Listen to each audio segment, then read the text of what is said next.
ሴት ልጅን በመተናኮል ታስሮ የነበረው ድምፃዊ በ300 ብር የገንዘብ ቅጣት ከእስር እንዲፈታ ተወሰነ። እንዴት ናችሁ የተወደዳችሁ የኛ ማዕድ ቤተሰቦቼ? እኔ በጣም ደህና ነኝ። በዛሬው ቆይታዬ ሴት ልጅን በመተናኮል በጾታዊ ጥቃት ታስሮ የነበረው ድምፃዊ የ300 ብር የገንዘብ ቅጣት ተቀጥቶ ከእስር ተፈቷል ማለት ነው። ይህ ድምፃዊ ማን ነው? እነግራችኋለሁኝ። እስከ ፍጻሜው አብራችሁን ቆዩ። በተጨማሪም ደግሞ እንግዲህ ይቺ የምትመለከቷት እህታችን ይህን ንግግር እስቲ እናዳምጠው። ራሴን ቤት መስራት ፈልጋለሁ፣ ግላስ ቤት እና ከኔዘርላንድ የመጣች አንዲት ኢንቨስተር ባለሀብት ናት። እና እንግዲህ እሷ በተለያዩ ሚዲያዎች ላይ ቀርባ ኢንተርቪው እየሰጠች ትገኛለች። በተለይ አሁን በጣም በቅርብ ጊዜ የሰጠችው ኢንተርቪው ከአምለሰት ሙጬ ጋር ማለት ነው በጣም ገራሚ የሆኑ ሀሳቦችን ያነሳችበት ነው። እና ጠቅልል አድርጌ ያነሳቻቸውን ሀሳቦችና የገረሙኝን ጉዳዮች እነግራችኋለሁኝ ማለት ነው። ሌላ ደግሞ ቲክቶከር አዶናይ ላይ ስለተጀመረው የማስ አንፎሎ ቻሌንጅ ወይም ደግሞ የሰለቸህን የዘመቻ ሰለቸህን እሱንም የተመለከተ የምለው አለኝ። ለማንኛውም ለየኛ ማዕድ አዲስ የሆናችሁ ቤተሰቦቼ በዚህ የኛ ማዕድ ቻናሌ ላይ ማህበራዊ ጉዳዮችን እያነሳው ወደ እናንተ አደርሳለሁኝ። የገረሙኝን ሀሳብና አስተያየት ይፈልጋሉ ብዬ የማስባቸውን ጉዳዮች ህዝቡ ቢያውቀው ብዬ የማስባቸውን ጉዳዮች ወደ እናንተ አደርሳለሁኝ ማለት ነው። አዲስ የሆናችሁ ሰብስክራይብ የምትባለዋን በተን በመጫን ወደ ቤቴ ልትቀላቀሉ ትችላላችሁ ማለት ነው። ለማንኛውም እስከ መጨረሻው ድረስ አብራችሁኝ ቆዩ። ወደ መጀመሪያው ጉዳይ ሳልፍ ድምፃዊው አህመድ ማንጁስ ታውቁታላችሁ አብዛኞቻችሁ። እንግዲህ በገንዘብ ቅጣት ከእስር እንዲፈታ ተወስኗል፣ ፍርድ ቤት ወስኗል። ድምፃዊው ምን አድርጎ ነው ታስሮ የነበረው ብላችሁ ለምትጠይቁ ደግሞ በሴት ልጅ ላይ ጥቃትን በማድረስ ተከሶ ነበር ማለት ነው የታሰረው። እንግዲህ ድምፃዊው በ300 ብር የገንዘብ ቅጣት ነው ከእስር እንዲፈታ የሆነው ማለት ነው። የአዲስ አበባ ከተማ የመጀመሪያ ደረጃ ፍርድ ቤት ቂርቆስ ምድብ ችሎት በድምፃዊ አህመድ ሁሴን ወይም ደግሞ ማንጁስ ላይ የተወሰነበት የ300 ብር የገንዘብ ቅጣት ተቀጥቶ ከእስር እንዲፈታ ተደርጓል ማለት ነው። ድምፃዊው የተቀጣው የካቲት 22 ቀን 2018 ዓ.ም በቂርቆስ ክፍለ ከተማ በሚገኝ አንድ ሆቴል ውስጥ መድኃኒት ይልማ በተባለች ግለሰብ ላይ አካላዊ ጥቃትን በመፈጸም ጥፋተኛ ሆኖ በመገኘቱ ነው ማለት ነው። ፍርድ ቤት ውሳኔውን ከመስጠቱ በፊት የአቃቢ ሕግን ጥቃቱ በሴት ላይና በምሽት ተፈጽሟል የሚል የቅጣት ማክበጃ የቀረበለት ቢሆንም የተከሳሹን የቅጣት ማቅለያዎች ተመልክቷል ማለት ነው። እና በነገራችሁ ላይ ድምፃዊው ያቀረባቸው የቅጣት ማቅለያዎች የልጆች አባት መሆኑን ተናግሯል። ከዚህ በፊትም ደግሞ ሪከርድ የሌለበት መሆኑን ተናግረዋል። እና ደግሞ ጥፋቴን አምኜ ተጸጽቻለሁኝ ብሏል ማለት ነው። በመሆኑም እንግዲህ ቅጣቱ እንዲቀልለት ሆኗል ማለት ነው። ስለዚህ ፍርድ ቤት ያቀረበውን የቅጣት ማቅለያ ጥያቄ ተቀብሏል ማለት ነው። በዚህም መሰረት እንግዲህ ችሎቱ የእስር ቅጣቱን ወደ 300 ብር የገንዘብ ቅጣት የቀየረ ሲሆን ተከሳሹ የተበየነበት ገንዘብን እንዲከፍል ደግሞ ያው የዋስትናው ተመላሽ ተደርጎለትም ከእስር እንዲፈታ ተወስኗል ማለት ነው። እና ይህን ይመስላል ሙሉ ስቴትመንቱ። እዚህ ላይ ሀሳብ ምሰጠዋለኝ፣ ጠይቁልኝ። ይሄ ወንጀል የተፈጸመው በአሁን ዘመን ነው? መጀመሪያ ዘመኑ ይጣራልኝ ብዬ ነው ማስበው። እና ደግሞ ሴት ልጅን መልከፍ ይመስለኛል ለክፏት ነው የሚመስለኝ። እና መልከፍም ያስቀጣል። ቅጣቱ ትንሽ ነው ብላችሁ ደግሞ ለከፋችሁን እንዳትቀጥሉ ወንዶች። ያው ፍርድ ቤት ያሳለፈው ጊዜ አስቡት። የካቲት 22 ነው የታሰረው እና ከየካቲት 22 አሁን ኦልሞስት ግንቦትን ገብተናል። እስከ ግንቦት ድረስ በእስር ላይ ቆይቷል። እና ይህን ሁሉ ጊዜ ቆይቶ ተከራክሮ መጨረሻ ላይ በ300 ብር ሊፈታ ችሏል ማለት ነው። እና መቼ ነው ይሄ ወንጀል የተፈጸመው? ዘመኑ መቼ ነው? በአፄዎቹ ዘመን መሆን አለበት። ለማንኛውም ይህን ይመስላል። ወደ ሁለተኛ ጉዳይ ስገባ ደግሞ እቺ ልጅ ተመልክታችኋታል አይደለ? ከነሳ ነኝ። ትንሽ ስለሷ የማታውቁ ልንገራችሁና ኬኔሳ ሙሉነህ ትባላለች።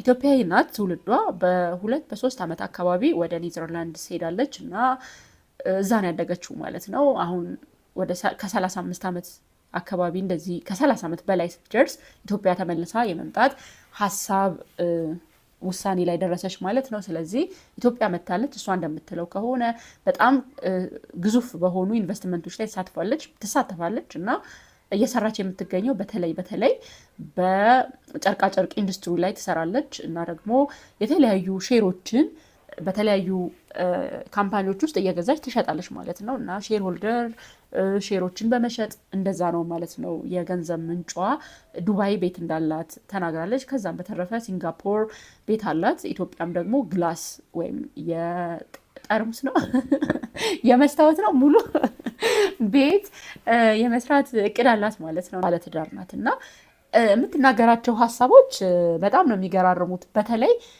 ስለ ዘመድ ያነሳችው ነገር አለ። ስለ ልጅ በተለይ የመጀመሪያ ልጅ ስትወልድ የነበራትን ልምድ ተናግራለች።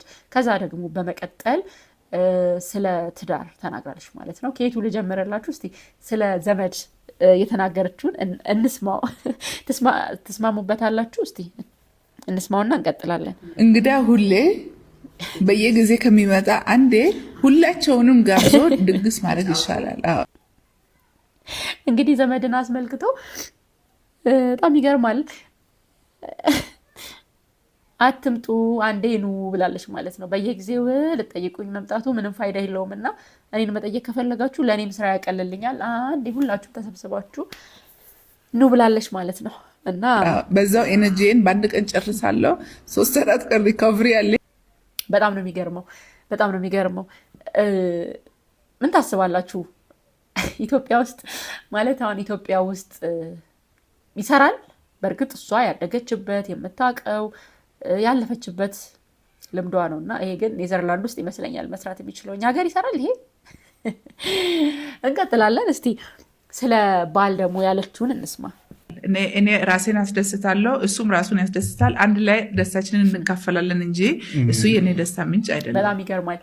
እንግዲህ እዚህ ጋር ለያዘውና ማለት ለባል ያላት ግምት ወይም ለባል ያላት ቦታ ባል ባዳ ነው፣ ፍቅር አይደለም የሚያኖረን፣ ባል ባዳ ነው፣ አንድ ቀን ሊሄድ ይችላል፣ ስለዚህ ብጎዳስ ብዬ ሁሌ የምኖረው እንደዛ ነው እንግዲህ አጠቃላይ ንግግሯ ሲጠቀለል ማለት ነው። ተስማሙበታላችሁ ወይ? እስቲ ኮሜንት ታደርጉልኛላችሁ። እንቀጥል። በቃ ባለቤቴም እንቅልፍን መተኛት ፈልጋለሁ እኔም ፈልጋለሁ ብለን እዚህ ጋር ደግሞ ስለ ልጅ ነው ማለት ነው እና የመጀመሪያ ቀን ልጅ ሲወልዱ ከባለቤቷ ጋር ጥለውት ተኙ ማለት ነው እና በጣም ይገርማል።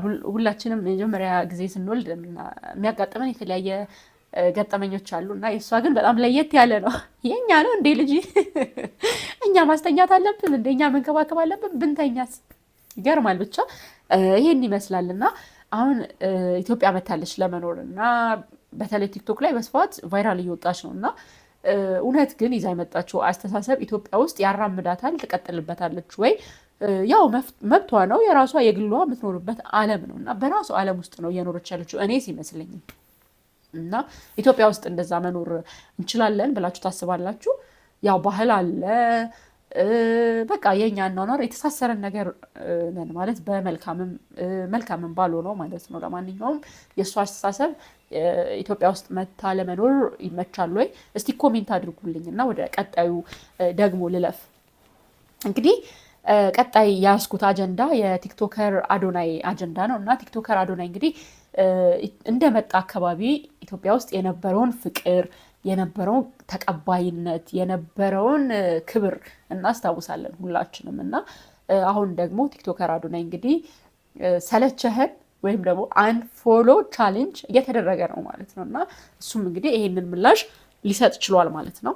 እስቲ እናዳምጠው። የመጣሁት ያለሁት ኢነርጂ የተለየ ኢነርጂ፣ ኢትዮጵያ የሚያስፈልጋት ኢነርጂ ከቲክቶከር አዶናይ የህይወት ጉዞ ወይም ደግሞ መንገድ ምን ተማራችሁ እናንተ? እኔ እንግዲህ ብዙ ጊዜ የማየው ነገር አለ እንደ አጠቃላይ ብዬ ወስኜ ወይም ደግሞ እንደዚህ ነን ማለት አልችልም። እንደ ህዝብ ደግሞ ህዝብ የራሱ የሆኑ የተለያዩ ነገሮች አሉት እና ግን ይሄ ኢትዮጵያን ወይም ደግሞ ኢትዮጵያውያንን ይገልጻል ብዬ አላስብም። ግን የሆነ ጊዜ በጣም ተወዳጅነትን ከዛ ደግሞ በጣም ፍቅርን እንሰጣለን። ሰዎችን በጣም እንወዳለን። ስንወድ ልቅ አይነት መውደድ ማለት እንዴት ብዬ ልግለጽላችሁ? ምንም ነፍስ እስከማይቀርልን በጣም እንወዳለን እና ያ ሰው ሊቀየር ይችላል ወይም ደግሞ ሊሳሳት ይችላል ብለን አናስብም ስንወድ። በቃ ጭፍነን መውደዳችን እና ሁላችንንም እያልኩ አይደለም እዚህ ላይ ማለት ነው። እንወዳለን ብዙ ቦታ ላይ ካጋጠመኝ ነገር ማለት ነው። እና ስንቀየር ደግሞ ቅይር ነው የምንለው ማለት የሆነ ይሄ ነገር ይቀራል ወይም ደግሞ ይሄን ነገር እኮ አድርጎ ነበር፣ ይሄ መልካምነት ነበረው ያ ሰው ብለን እንኳን ያደረገውን መልካምነት ለትዝታ እንኳን በማናስብበት ሁኔታ በማናስታውስበት ሁኔታ ነው ማለት ነው የምንጠላውና እንግዲህ እንደምትመለከቱት አዶናይ ቻሌንጅ እየተደረገ ነው። ለምን ይመስላችኋል ቻሌንጅ የተደረገው? እውነት እንደሚባለው ኮንቴንቱ ስላሰለቻቸው ነው ወይ የሚሰራበት ኮንቴንት? ወይስ ደግሞ አዶናይ ማህበራዊ ሚዲያ ላይ ቲክቶክ ላይ እንደሚባለው ጠላቶች አሉት ወይ? የሚቀኑበት ሰዎች አሉ ወይ?